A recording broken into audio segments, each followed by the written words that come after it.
ಭಕ್ತ ಅವ ಸಣ್ಣವಾಗುವುದಿಲ್ಲ, ಅವನಿಗೆ ಅಪೇಕ್ಷೆಗಳನ್ನೇ ಭಾಳ ಇರುವುದಿಲ್ಲ. ಅದಕ್ಕೆ ಹಳ್ಳಿ ಜನ ಹೇಳ್ತಾರೆ ನೋಡ್ರಿ, ಎಷ್ಟು ಚಂದ ಹೇಳ್ತಾರೆ.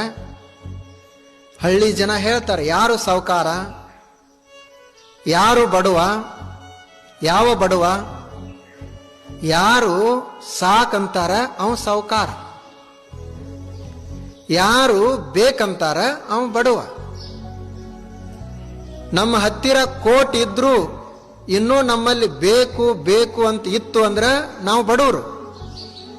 ನಮ್ಮ ಹತ್ತಿರ ಏನೂ ಇರ್ದಿದ್ರು ಮನಸ್ಸಿನಲ್ಲಿ ಸಾಕು ಅನ್ನುವಂಥ ಸಂತೃಪ್ತಿ ಇತ್ತಂದ್ರೆ ನಾವು ಸಾಹುಕಾರ.